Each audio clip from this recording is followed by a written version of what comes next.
Assalamualaikum warahmatullahi wabarakatuh, sahabat Air Movie. Melanjutkan dari episode sebelumnya, hari itu di Istana Bursa, Valen berkata, "Bellers, jangan lupa, kedua pasukan besar ini akan bergabung satu sama lain." Tidak lama seorang tentara datang mengabarkan sesuatu kepada Leo. Kemudian Leo berkata, "Tuan, Osman Bey, dia telah menangkap Naiman. Mungkin suatu saat dia akan menghabisinya." Mendengar ini, para Tekfur mengatakan, Osman tidak akan berhenti dengan Naiman. Seperti nenek moyangnya, dia akan menginginkan lebih. Osman pasti sudah mengincar kasil kita. Kita harus pergi ke kasil kita dan mengambil tindakan pencegahan. Kemudian Valen berkata, "Tekfur, era bersembunyi di balik tembok sudah berakhir. Kita akan menyerang. Kita akan mengakhiri orang Turki di medan perang." Lalu salah satu Tekfur bertanya, "Bagaimana kita melakukannya tanpa tentara Naiman, Tekfur Valen?" Dan Valen menjawab, "Aku akan pergi ke Konstantinopel. Aku akan meminta kekaisaran Andronikos untuk pasukannya." Namun salah satu Tekfur mengatakan, "Kita tidak membutuhkan dukungan kaisar jika kita menyelamatkan Naiman." Mendengar ini, Valen berkata, "Tidak ada lagi yang bisa menyelamatkan Naiman dari Osman. Naiman sudah mati sekarang. Segera aku akan membunuh Osman. Setelah itu, mengambil orang-orangnya dan semua yang dia miliki. Siapkan kudanya, Leo." Kemudian Leo pun pergi untuk menjalankan perintah. Sementara itu, di Yenisehir melihat Osman berhasil menangkap Naiman. Semua penduduk pun langsung memukuli Naiman hingga membuat dirinya tidak berdaya. Mereka terus-menerus memukuli Naiman sebagai bentuk kemarahan mereka atas semua kejahatan yang dilakukan kepada bangsa Turki. Kemudian Osman berkata, "Ini tidak seberapa dibandingkan dengan apa yang telah kau lakukan. Kau akan lihat sekarang. Aku tidak akan membiarkanmu berjalan menuju kematianmu sendiri." Melihat ada kayu balok, Esrigun bertanya, "Apa itu, Osman Bey?" Dan Osman menjawab, "Setiap orang mendapatkan apa yang pantas mereka dapatkan." Kemudian Osman menyeret Naiman menuju balok pemotong.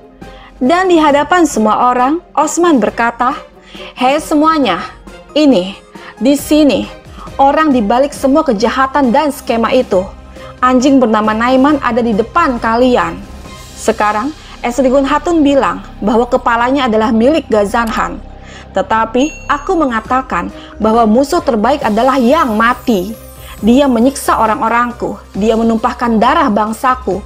Sekarang, darahnya adalah milik kita untuk ditumpahkan.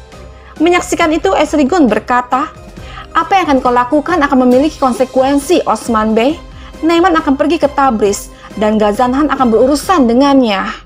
Namun Osman mengatakan, "Tidak, aku tidak akan pernah membiarkan dia pergi lagi. Ghazanhan dapat memiliki kepalanya setelah aku memenggalnya." Lalu Naiman mengatakan, "Kematianku akan melahirkan balas dendam, Osman." Dan Osman mengatakan, "Pertarungan lebih besar dari balas dendam. Siapapun yang menginginkan tanah dari tanah kami, semua akan dihancurkan, dan kepalamu akan diperlihatkan untuk mereka." Merasa dirinya sudah tidak berdaya, Naiman berkata, "Gok Tengri, aku telah berjuang untukmu, dan aku akan mati untukmu." Lalu Osman mengatakan, "Tapi semuanya akan dilakukan dengan benar, dan waktumu telah tiba." Kemudian di hadapan semua orang, Osman menebas leher Naiman hingga membuatnya mati di tempat. Menyaksikan itu, Esrigun berkata, "Apa yang telah kau lakukan, Osman Bey?" Dan Osman menjawab, "Aku melakukan apa yang diperlukan tanpa ragu-ragu."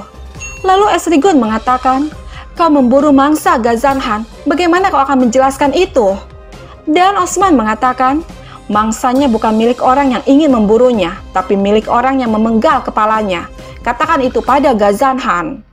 Mendengar ini membuat Esrigun sangat kesal, kemudian pergi dari sana. Lalu Osman berkata, "Di sini, orang jahat lainnya kehilangan kepalanya, tapi masih banyak yang lain. Mereka semua menunggu untuk menyergap kita. Sekarang, sebelum mereka menyerang, kita yang akan menyerang. Penaklukan tidak akan berakhir. Alpen, kirim pesan ke semua suku, properti, dan desa terdekat. Setiap pria pemberani yang bisa menggunakan senjata akan berdiri di samping kita. Sanjak Turki, sekarang akan bersatu di bawah satu sanjak. Kita akan menyerang para penindas. Allahu Akbar, Allahu Akbar, Allahu Akbar. Kemudian mereka terus-menerus menyerukan takbir Allah. Malam pun tiba. Saat Boran tengah berhias, tiba-tiba Cerkutai dan yang lainnya datang mendobrak pintu. Jelas hal itu membuat Boran sangat terkejut. Kemudian Cerkutai bertanya, ada apa saudara? Kamu terlihat seperti pengantin pria. Apakah ada sesuatu yang kami tidak tahu? Mendengar ini membuat Boran gugup dengan bertanya, apa yang kau bicarakan? Kaulah pengantinnya, pengantin baru. Kau pikir semua orang sama sepertimu? Lalu Connor mengatakan, tidak saudara, ada sesuatu yang lain tentangmu. Cerkutai benar. Kemudian Boran bertanya, saudara, apakah kalian ingin aku pergi keluar dengan pakaian lusuh? Dan Gubrus menjawab, tentu saja tidak. Kau harus merawat dirimu sendiri. Kau adalah pria yang tampan. Kau mungkin menikah dengan Putri Han.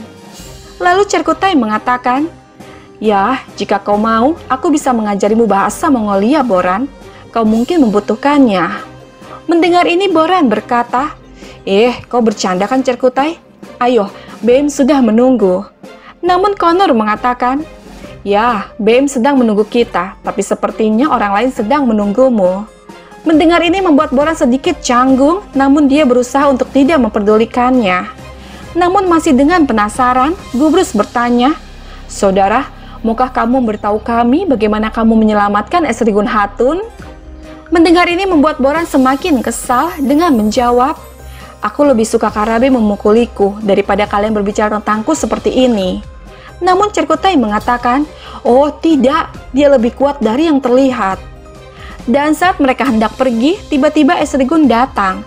Tidak ingin mengganggu, Cerkutai, Gubrus, dan Connor memutuskan untuk pergi duluan meninggalkan mereka berdua.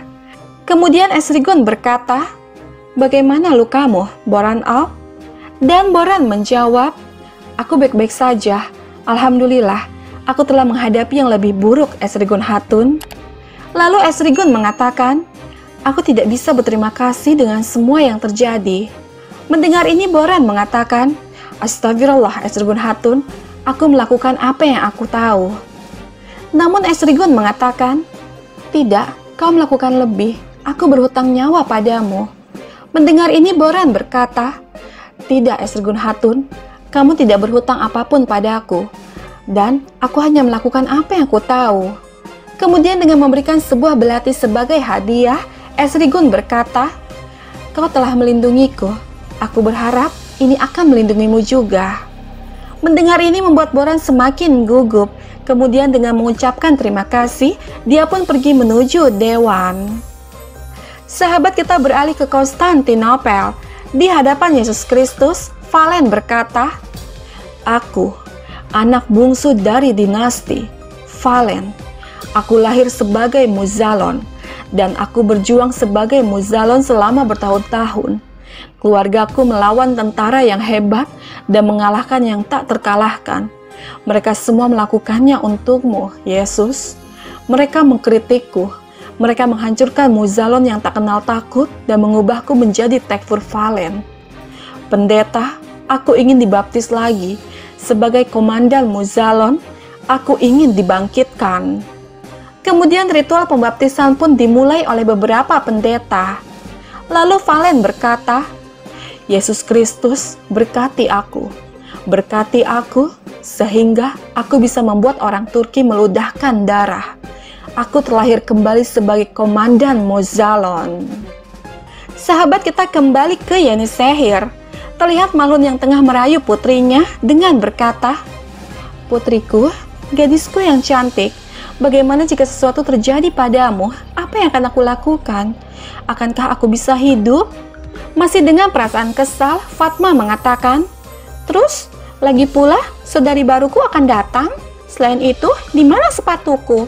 Apakah kau melemparnya ke atap secepat itu? Mendengar ini Malun mengatakan, oh, tentu saja tidak. Tidak lama Osman datang dengan membawa sepatu milik Fatma seraya berkata, maksudmu ini? Dan Fatma menjawab, ya, itu maksudku Osman Bey. Apakah kau mendapatkannya dari atap? Dengan tersenyum, Osman menjawab, "Tidak, bukan dari atap.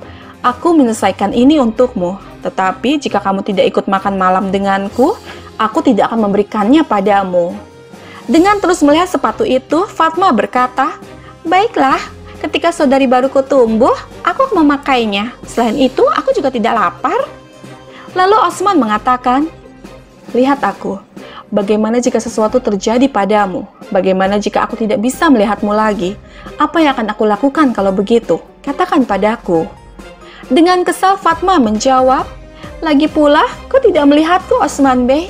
Kau melihat alpenmu, kau melihat iltutan, kau bahkan melihat musuhmu lebih daripada kau melihat kami. Kau pergi berperang atau bersiap-siap untuk bertarung. Akankah kau selalu begitu, Osman Bey? Kapan kau akan menjadi ayah Bey kami?" Mendengar ini, Osman langsung memeluk putrinya dengan berkata, "Aku ayahmu. Tentu, aku ayahmu. Aku akan menjadi Osman Beymu dan ayah Beymu ketika saatnya tiba." Lalu Fatma mengatakan, "Aku sangat takut, ayah. Aku sangat takut. Aku ingin lebih melihat ayahku." Kemudian Osman berkata, "Putriku, apakah kamu tahu mengapa kamu tidak bisa melihatku?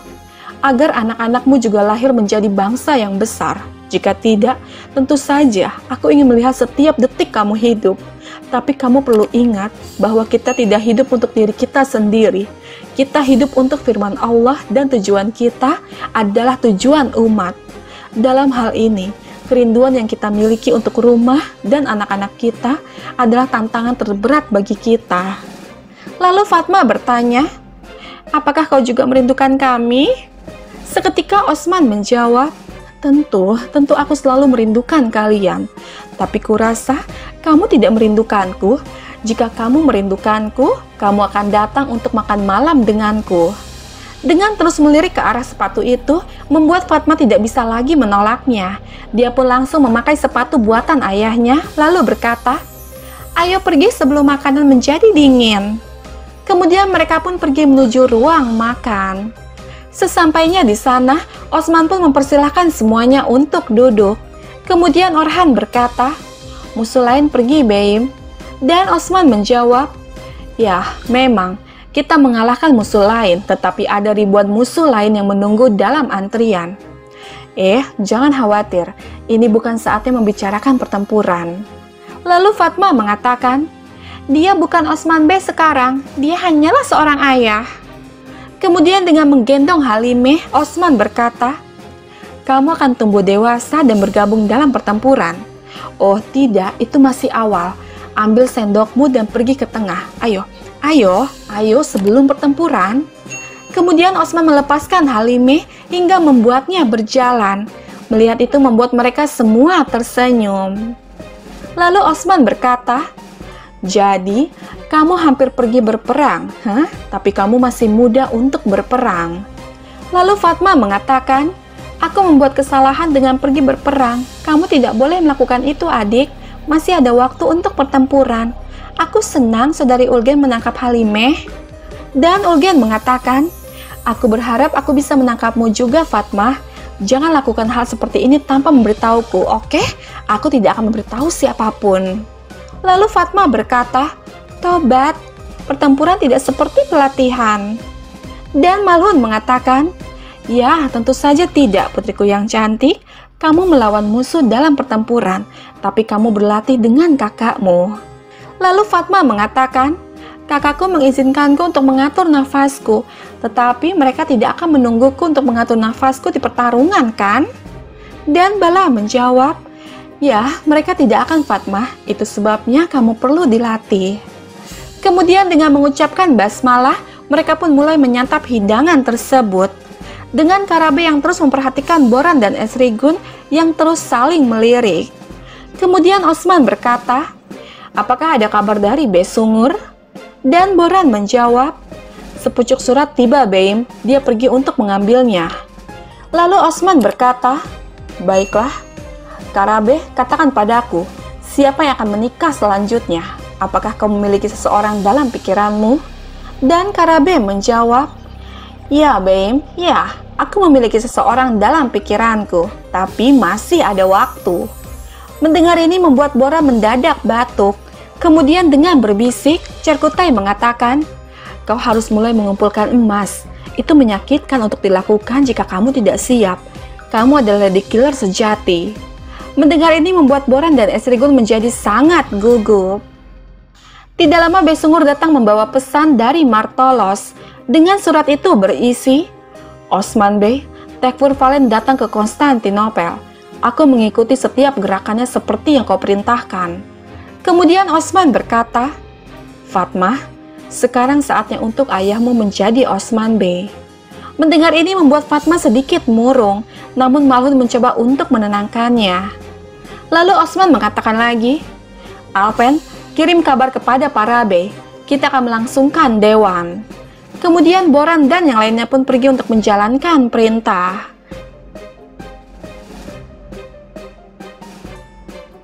Sahabat, bergabunglah terus bersama kami untuk mengetahui kisah selanjutnya.